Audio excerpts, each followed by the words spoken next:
Episode 123. Why did John Fernie park in the back alleyway?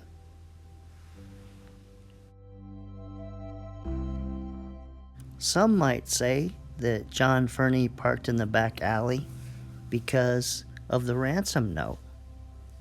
And my question to that would be, well, how would he know that? Patsy stated that she only read the ransom note up to the point where it says that Jonbenet was taken. So she didn't know about the part about don't talk to a stray dog or don't involve the police. And then she called the Fernie's house. So how would John Fernie know that he needs to park in the back? Now maybe he just knew that from intuition, but the Boulder police didn't know that. They parked in the front, and the Ramseys didn't care about that. They notified the police. Both John and Patsy said that they went to deliver presents after the Whites' Christmas dinner, and they decided not to go to John Fernie's house that night. But maybe they did go to John Fernie's house that night. Maybe something happened to Jonbenet at the Fernie's house, outside the Fernie's house. Here's a timeline for the morning of December 26, 1996. And as we all know, at 5:52 till about 5:54, Patsy called 911, and John placed the ransom note on the floor outside the kitchen. Then, at 5:54 about until 5:55 a.m., Patsy called Barbara and John Fernie. Then, a few minutes later, at 5:56 till 5:57 or so, Patsy called Priscilla and Fleet White. Then, approximately when Patsy was on the phone at 5:55 until 5:59, John Ramsey went upstairs to get dressed because he testified that he was in his underwear. Actually, Patsy testified that John was in his boxers. Then, at 5:59, we know that police officer Rick French arrived at the Ramsey house. And then, sometime between 6 and 6:05, John Ramsey gave the ransom note to the police officer to inspect and to explain what happened to his daughter.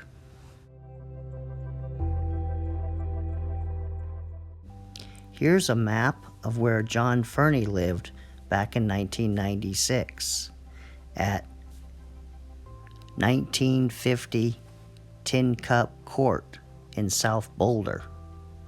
And then it also includes John Ramsey's house back then at 755 15th Street, now with the new address 749 15th Street. And you can see from this map that it's a 10-minute drive from John Fernie's house to John Ramsey's house.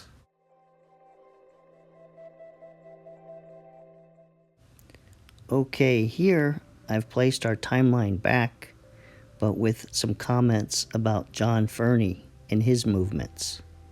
And I put at the earliest that he could have left his house would be at 5:55 a.m.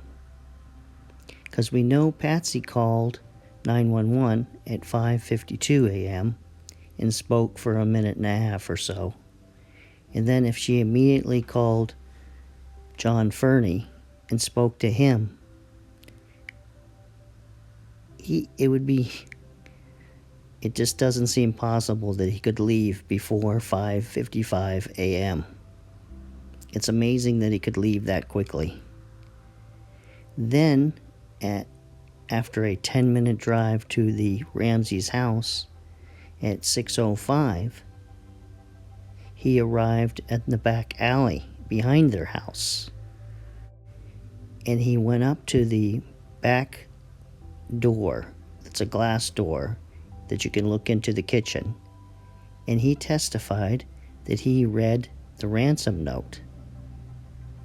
And no one was around. Well, the only time that this could have happened would have been when John Ramsey went upstairs and Patsy Ramsey went to the door to let the police officer in. So how do we know that John Fernie arrived at the Ramsey's house at that time? Well, he was called to testify in a court case. And his testimony is as follows. What happened when you first arrived?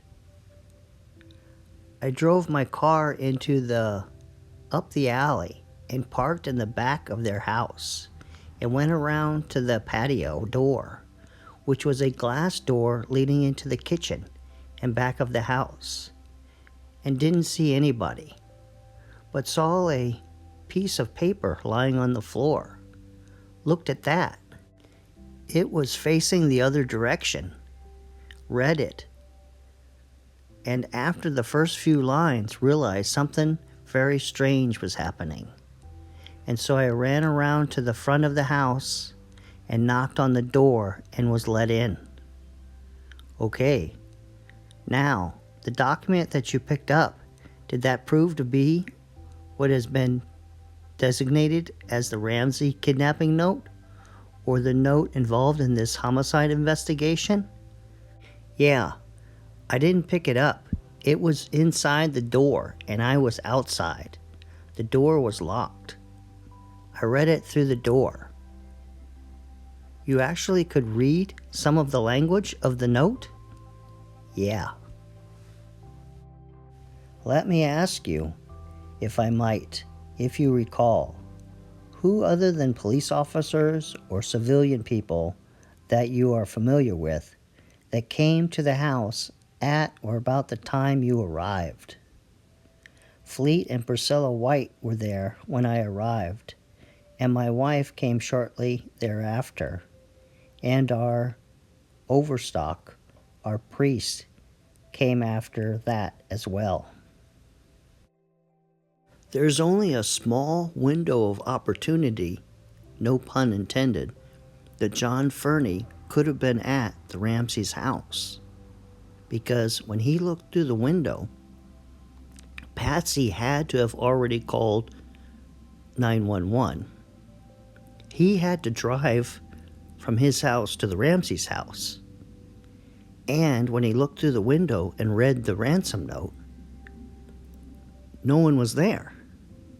So John had to have left, and Patsy had to have left, and the police officer didn't have the ransom note in his hand, as John Ramsey testified that he gave the police officer the ransom note. So we know within seconds when John Fernie looked through that window and saw the ransom note. Or someone is not telling the truth. John Fernie didn't read that ransom note through the window, and he's lying about that for some reason. Or John Fernie was already on his way to the Ramsey house, or he was already there when he read the ransom note. Some have said, and I've heard this before, but I don't know where from, that Patsy called the Fernies and the Whites before she called 911.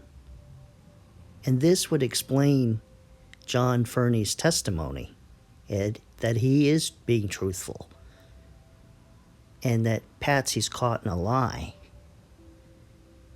And she's lying because she's involved in the death of her daughter. And that explains all of this. I'm going to end this video now because I want to know what your thoughts are. What do you think of this? Because there's undisputable facts here. Patsy called 911 at 5:52 a.m. That's recorded fact. And John Fernie testified that he looked through that window and read the note. That's a fact. And his house is about 10 minutes away from the Ramseys' house. That's a fact. So, how do you explain all of this? There's definitely some kind of problem here. So, what do you think? Well, this ends this episode of Unsolved. And on the next episode, we're going to take a look at the Zodiac Killer case. And that will be tomorrow night, Saturday night. So, I'll see you the next time.